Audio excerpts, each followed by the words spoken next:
Welcome back to Sustainability, the New Normal. I am Vamsi Krishna, and with me is our guest for today's episode, Whitt Ellis, who's the Director of Operational Excellence at Evalueserve. He brings with us an interesting package of experience of over 2 decades across business management and of interest and of what's interest to us is Whitt's expertise in sustainability. Could you please briefly share your experience, Whitt? Yep. Nice to be here. Thank you so much, Vamsi. I joined Evalueserve almost 14 years back. I've been working mostly in the research space and for about the past 10 years supporting various clients across the different industries in terms of sustainability, mostly focused on circularity. Well, that's good to know. So, we are diving today into an incredibly relevant topic, with yet mundane, whether you're a consumer or a business owner or just someone trying to do their part to the environment, right? Consumer packaged goods are an important part of your life. And today we're going to talk about moving towards a circular agenda for consumer goods companies.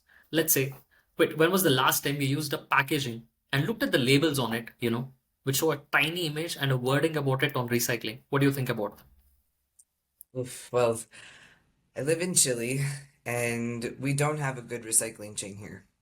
So even when I see that a package is recyclable, I know it's most likely not going to make it back into the recycling value chain. Right.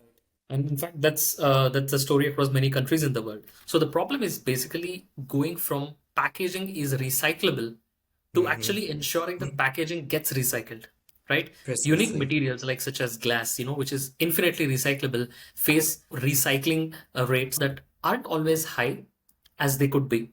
Why do you think, Wait, is there such a big difference, right, between sure we can recycle this and how often does it actually happen? There is a big difference. And there's several factors that are at play. We can start with the lack of infrastructure in most developing countries. Even in some of the developed countries, we don't see the infrastructure or even the interest from governments and from companies to establish the infrastructure. About 10, 15 years ago, we would always question, is it the consumer willingness or the consumer behavior? But I don't think that's the case anymore. There is quite broad awareness at the individual level on the importance of recycling. A lot of effort in education, education towards children, education towards small businesses to become more sustainable. But if the infrastructure is not there, and if the investment for the infrastructure is not there, that's where one of the biggest hurdles is today, in my opinion, for getting recyclable content actually into recycling facilities. And we understand that regulations are playing a major role here, right? Mm-hmm. Especially in the European Union, where they're becoming quite aggressive with regulations that are pushing organizations towards a more circular packaging. And in Mm-hmm. fact, for CPG companies, this means that they need to rethink their entire packaging strategy, right? And I think they've implemented certain strict targets for recycling and even landfill waste. And it's not only EU, but even Canada, Japan, Australia, right? I think they're stepping up their game. Precisely, precisely. And that pushes companies to then figure out what's the right balance of investment that's needed to be made on the correct timeline to meet those new regulations that are being put in place. And in this, you throw in stakeholder and investor demands, right? Who are Mm-hmm. being quite demanding. Now, it's like being pulled in all directions, right? So investors are increasingly looking for sustainable practices. And for example, in Europe, regulations on financial disclosure, where a fund manager who sells a sustainability fund, they have to make sure and they have to prove that it ticks all the boxes of sustainability. You can't just say that, hey, it is sustainable and get away with it, right? And I think even investments that go into these companies, like consumer packaged goods companies, are also coming under this scrutiny, right? So how is this going on? It's it's a tough balancing act. In one hand, we have to ensure that the investments and the efforts being made are quantifiable so they can be reported. On the other hand, we have to actually make sure that the reporting is true to the benefit to the environment and to the efforts to be more sustainable. So there is a balance that has to be struck, not just to report, but to actually have the desire to do better and to satisfy the demands of the shareholders completely. In addition to the reporting and the desire to be sustainable, there's the other aspect of ensuring a profitable return to the shareholders. Certain companies are quite demanding and they require profitable returns on a quarterly basis. Others have a longer term view, which, in my opinion, is a much more beneficial view to take when it comes to scaling up sustainable practices. Investment in sustainability tends not to be something we see a near term return on. We might invest today, we might see the return come through in 5 years or 10 years or 15 years. So shifting towards a more sustainable or circular packaging for consumer companies, it's not a quick fix. It's going to be a series of steps that come into play over various timelines that have to balance what the shareholders are requiring in terms of ESG objectives and profitability, and what the governments are requiring in terms of legislation and regulations. And of course, there's also the requirement to innovate.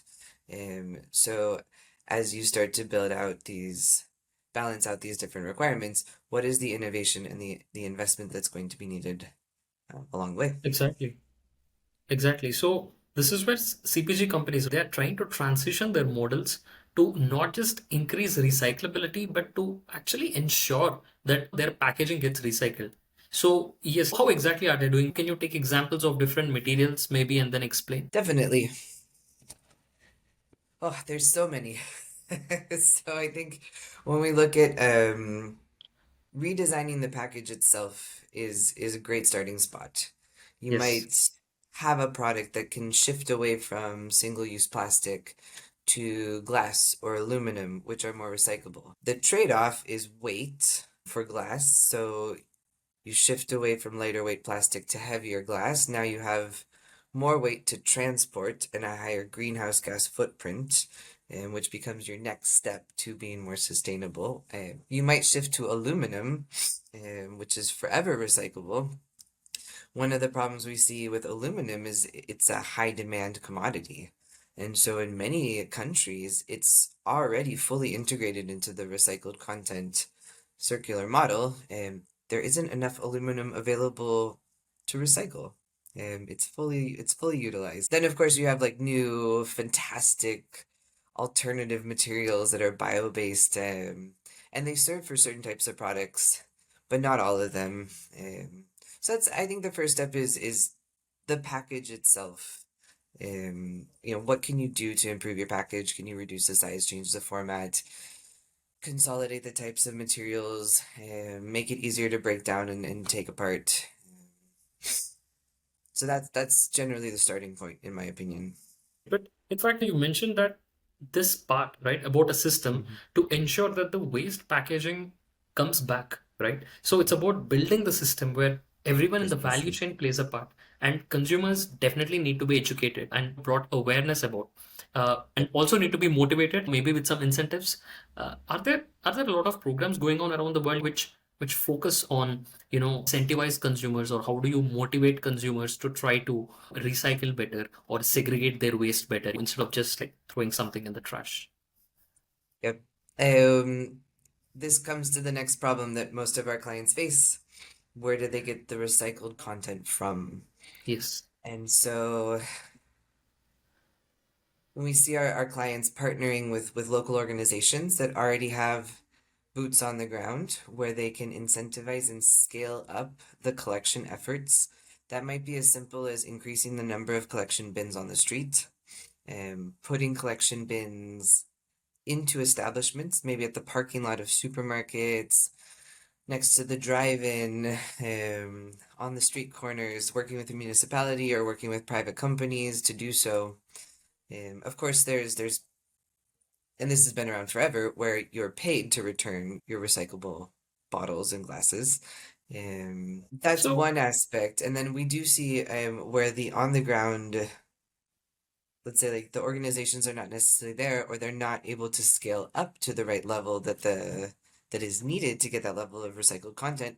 We see companies even investing in their own recycling initiatives. So looking at building out their own recycling fleets that would go around and collect that material and make sure that it gets to the recycling centers. Um, in other spaces, we see our clients looking at investing in the recycling centers themselves, whether it is to fund different sorting machines or to have their own recycling center and be more vertically integrated in the circularity chain. Definitely. In fact, what's even making me think is that these on-ground activities that you talked about. So some of them coming back to regulations because it's a very strong driving factor, especially in this area. So we know that regulations which are becoming stricter, particularly around the use of plastics, for example, and companies are being asked to comply to a rule called as the Extended Producer Responsibility or EPR, which is I think mandatory in many parts of the world. In many countries in the EU or even in South Asia. Can you comment on that? Like, can you help us like understand how EPR works? So it basically holds companies accountable for the entire life cycle of the packaging from production to disposal. And this means that the companies have to rethink how they design their products to ensure that it's easier and more feasible to make that life cycle, to make the entire cycle happen. So that the package can be collected, the package can be separated, the package can be recycled, the package can actually be transformed into something new. And in fact, I did hear this every now and then, especially with respect to while dealing with our clients. In some countries, the CPG companies are happy about it, but in some other countries, there are not, right? Because I think there are some additional costs that go into it. And CPG companies may have to face the brunt, but I think in the end, they do end up passing it on to consumers, right? But the cost of packaging can vary greatly depending on where you're sourcing it from. Sourcing from Europe, where regulations are stricter, right? Maybe the costs are higher. And maybe if you're sourcing somewhere from Southeast Asia where such a regulation does not exist, your costs of packaging are lower. So I think business leaders have to weigh the costs against the regulatory compliance and public perception, right? Precisely. And I would argue that we're very used to sending our garbage from developed countries to less developed countries and then resourcing that sorted material back. Right. We see effort in certain parts of the world to remove that chain, to remove that step. So if the garbage or the waste is produced in Europe, the idea is that it is captured in Europe, it is sorted in Europe, it is recycled in Europe, it is reused in Europe. And the benefit, of course, is a reduction in greenhouse gas in transportation. The challenge for companies is the increase in cost. Right. But some countries are banning it. For example, China, which has banned certain items of waste which cannot be allowed, and therefore there are some spillover benefits in the surrounding areas. But then Precisely. again, right, it's not just finding about the cheapest option anymore for companies. And I think they are considering the long-term impact of their brand and the environment. Plus, for example, the cost of recycled plastics is rising, which and in this context, suddenly it makes this waste that they're shipping out of their countries even more dear, right? And that also adds a bit of complexity. So why is this that the cost of plastics, recycled plastics particularly, is going up, right? What's the challenge here? Like, I mean, to my common sense, it feels like okay, it's a recycled plastic or it's a waste plastic. It should ideally cost lower. Why is it that recycled plastic is more expensive in some parts? Yep. Oof. Many drivers here. Of course, there's a wide variety of plastic. There's a wide color array of plastic. Um, Plastics don't come as just pure plastic. They have stickers and labels, adhesives, they have metal components, aluminum components, sparkles, right? Like plastic comes contaminated and in a Right. variety of shapes and forms. So from the beginning, the get-go, sorting the plastic to ensure that you have a clean supply of recyclable plastic is one challenge. And when we think about consumer product good companies, many of them require food grade plastic. So not all plastic that is recyclable can be recycled back into food grade packaging. That becomes another hurdle. Um, we know that plastic requires the addition of some virgin plastic, some virgin material to make it functional again. So there is that cost, and of course, oil prices vary quite drastically every year. That can then make the cost of plastic fluctuate. So sometimes we would expect to see virgin plastic be more expensive or virgin plastic be cheaper versus recycled plastic. So there's a volatility aspect that companies now have to deal with as well. So crude oil prices then definitely impact, right, the price of virgin plastics. And when crude oil prices are low, it reduces the cost of producing virgin plastics, which is Mm. against the recycled plastics where their cost might relatively, go high, and they might be less appealing to packaging manufacturers. And maybe this is not only for plastic, maybe for other materials as well. But probably this is more predominantly seen in plastic, I think. What do you think? I think so. I think plastic is one of the hardest materials that we have to deal with right now as a global society. So what are, in this context, right, what are consumer goods company doing to reduce their reliance on plastic? What options are they exploring right now? So we can look at glass. Glass is an interesting material because it is very much recyclable, but we're faced with the conundrum where virgin glass, or the virgin sand, if you will, is far cheaper than the entire process for collecting and processing recycling glass. Um, so that becomes a barrier for change. You would think that glass would be simple, right? But you take a glass bottle, you drop it into a recycling bin, it breaks. So now if you have a less developed infrastructure sorting process, or a manual sorting process, it becomes more dangerous or less desirable to sort broken glass. So how do you source whole glass? Or how do you then segregate that glass if you don't have the infrastructure available? I mean, there's a huge array of technology that's available, of course, that facilitates sorting. It's hard to access in developing countries, and it's a significant investment to establish that within sorting facilities. Um, and we've even seen clients not just look at the sorting facility itself, give up on that stage of the process and say, let's just go straight to the landfill and let's put some sorting infrastructure at the landfill and see if we can't pull out some of the plastic, some of the glass, and some of the metals that are making it all the way to the landfill stage, and recover those into a more circular system. Um, and like I said in the beginning, of course, there's established circular systems like aluminum, which is a high value commodity, and so there is a lot of appetite to get that recycled, and there are already well established infrastructure and systems, servicing that space.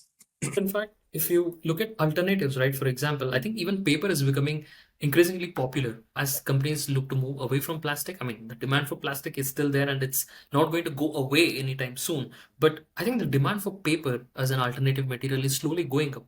It's biodegradable, it has a relatively higher recycling rate, than plastic. And we're seeing more companies opting for paper-based flexible packaging, or cardboard boxes or carton boxes, which are of course made from paper-based material, and certain popular vodka brands which are trying to use paper.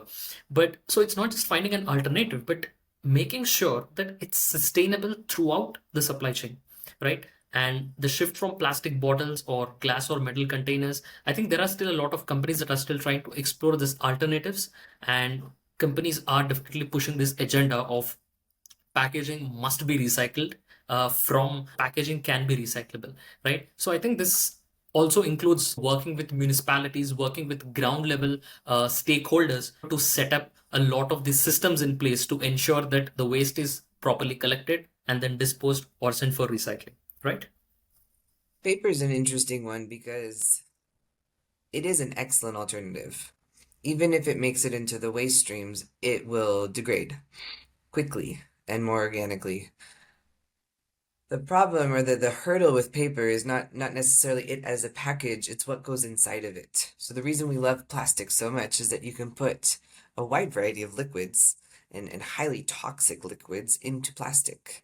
And the thicker your plastic gets, the more drop resistant it is, the bigger weight it can carry on a pallet. So there are certain hurdles, not just to the packaging itself, but to the product that goes inside the package. And that's where we then see clients looking at reformatting their products. So you can take things like liquid bleach, can you make it powdered? And then there's the stage of how do we get consumers excited about powdered bleach? How do we get consumers excited about bar soap instead of liquid soap, or bar detergent, or paper sheet detergent instead of liquid detergent? Um, so there is a shift there that has to happen. Right. And of course, there's the energy requirement that goes into making products that are dehydrated or dried out. Right. And the need to decarbonize those energy sources. Right. Precisely. So as we wrap up, if we take a moment to look at the bigger picture, transition to sustainable packaging is not just about ticking the boxes for regulations or appeasing to the investors, but it also about contributing to a better tomorrow, uh, while still achieving business growth objectives, right? And it seems like a win-win for everyone. Yep. It's all about balance, figuring out what are the strategic objectives of the company, what are the material objectives of the shareholders, what are the regulatory requirements that are coming online, and Right. finding the balance between being sustainable, being profitable, and being compliant with regulations on the right timeline, with the right funding, and with the right consumer engagement to ensure success. Right. And this move towards a more circular system is not just limited to one material. Companies are contributing to overall circularity of packaging materials, which is becoming extremely more important as the municipal solid waste as another bigger problem continues to rise, right? So, and when companies focus on sustainability, they attract a lot of eco-conscious consumers, satisfy investors who value ESG elements, and comply with regulations. And yes, as I understand, it's a pretty holistic benefit. So, as we close this episode, let's remember that each step towards sustainability is a step towards a better future. And whether you're a business leader or a consumer or just someone who's passionate about responsibility towards environment, we all have a role to play. So I think let's keep pushing for progress, innovation, and collaboration. Thank you, Whit, for joining today, and thank you to our listeners for tuning in. Together, we can make a difference, and together, we can save a planet one episode at a time. Thank you, everyone.